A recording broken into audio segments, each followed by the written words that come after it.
आप सभी का स्वागत है। आज हम लेकर आए हैं द्विघात समीकरण अध्याय 4। कौन समीकरण है? हम बात कर चुके हैं द्विघात बहुपद के बारे में कि द्विघात बहुपद होता क्या है। आज हम बात करेंगे द्विघात बहुपद के आगे द्विघात समीकरण। तो पहले कुछ मुख्य बातें हैं, जैसे द्विघात बहुपद। क्या लिखे हैं? द्विघात बहुपद।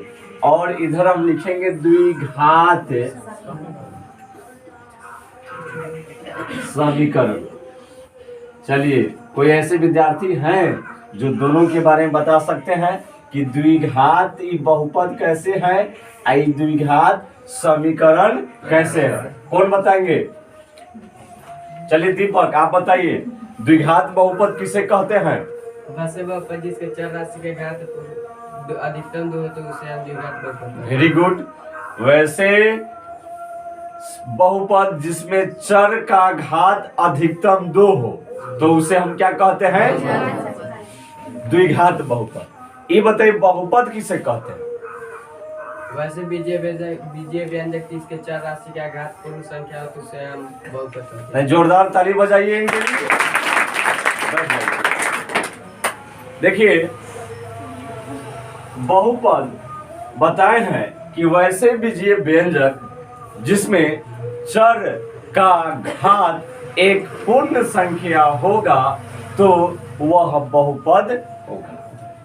द्विघात बहुपद के बारे में बताएं कि वैसे बहुपद जिसमें चर राशि का अधिकतम घात द्विघात 2 हो। द्विघात के मतलब क्या? अधिकतम घात 2 हो तो उसे हम क्या कहेंगे? उसे हम द्विघात बहुपद। कोई दिक्कत? अब देखिए, द्विघात बहुपद का एक उदाहरण दिया जाए तो 2x² + 5x + 6, इसको बराबर करके हम 0 नहीं लिखेंगे। द्विघात बहुपद में जो समीकरण होते हैं, बीजीय व्यंजक होते हैं, वह शून्य के तुल्य नहीं होता। जबकि द्विघात समीकरण की बात करें तो द्विघात समीकरण यह शून्य के तुल्य के बराबर होते हैं। यही दोनों में क्या है? फर्क है। यही दोनों में अंतर है। देखिए, यहाँ हम 2x² + 5x + 6 = 0 लिखेंगे। इक्वल टू क्या लिखेंगे? तो यह द्विघात समीकरण हो गया। ये क्या हो गया? जैसे ही द्विघात बहुपद को हम शून्य के तुल्य के बराबर लिख देते हैं तो वह द्विघात बहुपद से द्विघात समीकरण में बदल जाता है। यदि बहुपद को हम शून्य के तुल्य के बराबर नहीं लिखते हैं तो यह द्विघात बहुपद होता है। जैसे ही द्विघात बहुपद को शून्य के तुल्य के बराबर लिख देते हैं यह द्विघात समीकरण हो जाता है। सबसे पहले द्विघात समीकरण के बारे में लोग बेबीलोन समझना है ना? बेबीलोन के लोग सबसे पहले द्विघात समीकरण का उपयोग करना सीखा था। लेकिन अभी हम लोग अध्याय 4 10वीं कक्षा में द्विघात समीकरण सीख रहे हैं।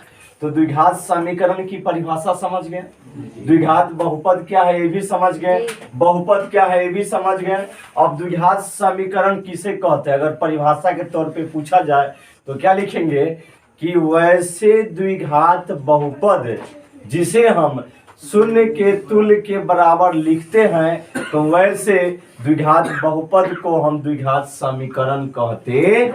हो गया परिभाषा। क्या हो गया परिभाषा? कि वैसे द्विघात बहुपद, खूब गौर से सुनिए, वैसे द्विघात बहुपद जिसे हम शून्य के तुल्य, किसके तुल्य?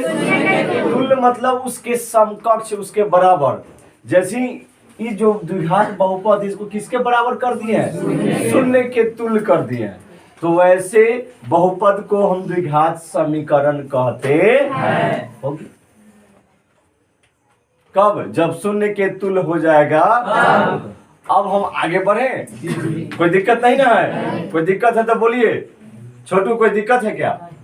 अब हम पूछेंगे फिर। तो इस समय जब हम प्रश्न करेंगे तो आपका जवाब एकदम सही और सटीक आना चाहिए। अब हम बात करेंगे द्विघात समीकरण में, आगे चलते हैं।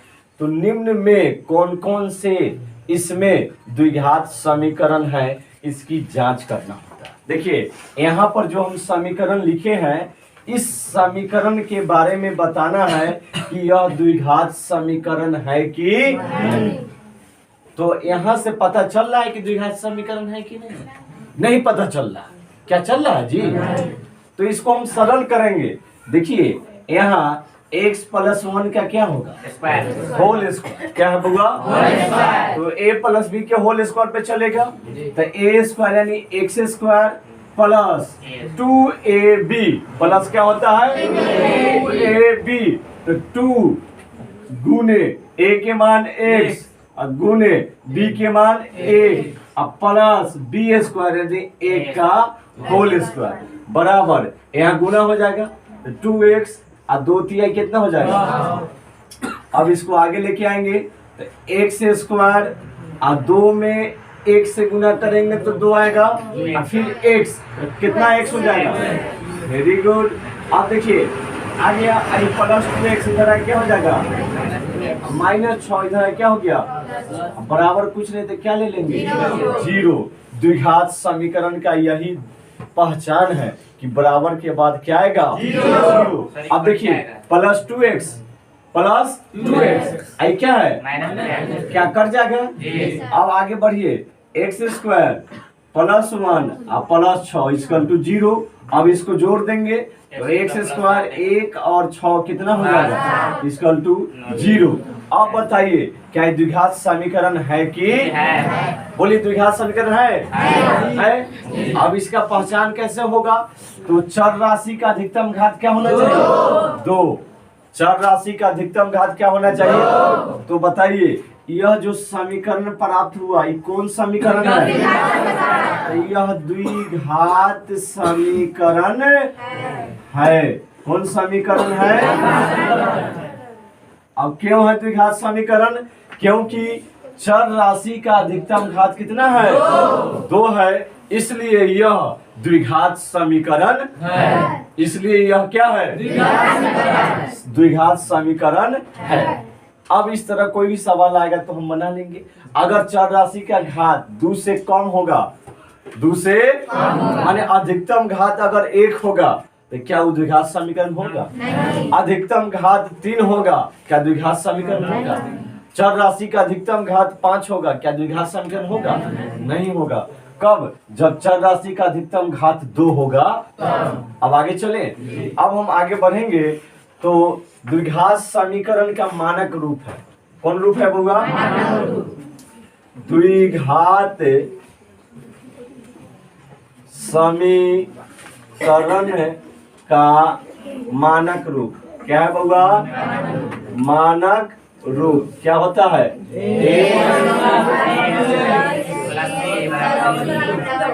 Very good. क्या होता है बउआ? x square plus bx plus बराबर 0। जहाँ a, b एवं c कौन संख्या होगा?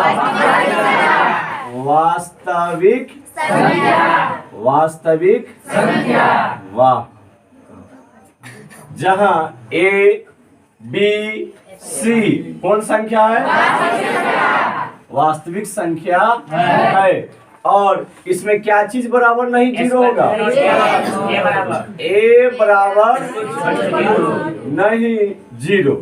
a बराबर नहीं 0 यानी a के मान 0 नहीं ले सकते।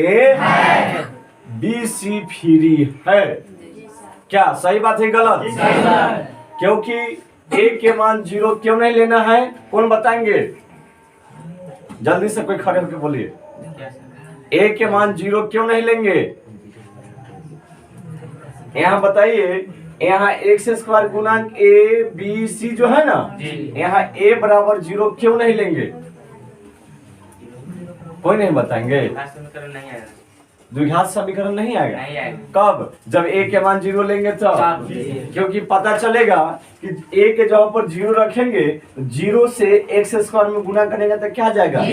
0। कोई चर राशि का घात 2 वाला आएगा तो क्या द्विघात समीकरण होगा? नहीं, द्विघात समीकरण फेल कर जाएगा। Very good. इसलिए a बराबर क्या नहीं लेना है? 0। a बराबर क्या नहीं लेना है? जैसे में एक हम सवाल देके समझाते हैं, अगर a बराबर हम 0 ले, a बराबर क्या लिए? b बराबर 1 ले लिए, c बराबर क्या ले लिए? 2।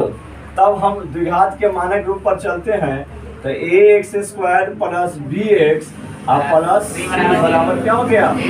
अब यहाँ देखिए a की जगह पर कितना रखेंगे? 0। अब गुने x² हो जाएगा, 1 गुने x हो जाएगा, और c के मान 2 बराबर क्या हो गया? अब बताइए 0 में x² से गुना करेंगे, अब यहाँ 1 में x से गुना करेंगे क्या आएगा? प्लस 2 इक्वल टू 0, यानी x प्लस 2 बराबर क्या गया? 0। अब बताइए x प्लस 2 बराबर 0 क्या द्विघात समीकरण है? नहीं है। इसलिए हम a बराबर क्या नहीं लेंगे? इसलिए a बराबर कभी हम 0 नहीं लेंगे। यदि हम a बराबर 0 लेंगे तो क्या द्विघात समीकरण आएगा? नहीं आएगा। इसीलिए a इक्वल टू नॉट 0 लिखते, यानी a बराबर कभी भी 0 नहीं लेना। अगर 0 लेते हैं तो देख लीजिए क्या हुआ? द्विघात समीकरण प्राप्त हुआ? नहीं हुआ। तो अब हम समझ गए द्विघात समीकरण का मानक रूप क्या है। तो ax² प्लस bx प्लस क्या होगा? c इक्वल टू क्या हो गया? 0। क्या हो गया? 0। जहाँ a b c एक वास्तविक संख्या और a इक्वल टू नॉट 0 होता, यानी a बराबर 0 नहीं लेना। चलिए अब आगे बढ़े। चलिए हम बात कर रहे हैं द्विघात समीकरण के मानक रूप। द्विघात समीकरण के मानक रूप क्या है? अरे ठीक से बोलिए, एक लाइन में बोलिए।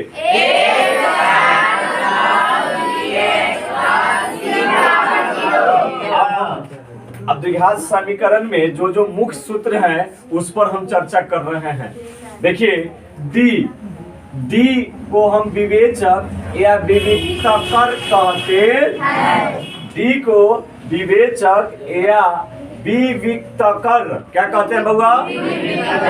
हाँ, पूछता है निम्नलिखित में डी को निम्न में क्या कहते हैं? तो दोनों में से कोई एगो रहेगा, उसको क्या कर देंगे? डी लगा देंगे। अब डी बराबर सूत्र है b² माइनस 4ac। द्विघात समीकरण के सबसे महत्वपूर्ण सूत्र है बउआ डी बराबर b² माइनस 4ac। इसको एकदम दिमाग में रखना है, क्योंकि हम मूल ज्ञात करने से पहले जब द्विघात समीकरण का अस्तित्व का जांच करना होता है, अस्तित्व है कि नहीं है, इसकी जांच हम इसी द्विघात d बराबर b² माइनस 4ac से करते हैं। अब आगे बढ़ते हैं। देखिए जब d का मान, d के जगह पर हम b² माइनस 4ac भी लिख सकते हैं। d के जगह पर क्या लिख सकते हैं? b² minus 4ac। यहाँ डायरेक्ट d भी लिख सकते। देखिए 0 से बड़ा, 0 से यानी d का मान या b² माइनस 4ac का मान 0 से बड़ा होगा। किससे बड़ा होगा? 0 से बड़ा होगा। तब यह इसका दो गो मान निकलता है। क्या गो मान निकलता है? दो मूल होते हैं द्विघात समीकरण के, तो दो भिन्न वास्तविक मूल्य होते हैं। यदि b² माइनस 4ac 0 से बड़ा हो तब, यानी इसको हम लिख सकते हैं बउआ d के मान 0 से बड़ा होगा तब यह वास्तविक होगा। 0 से d का मान बड़ा होगा तब यह क्या होगा? वास्तविक होगा।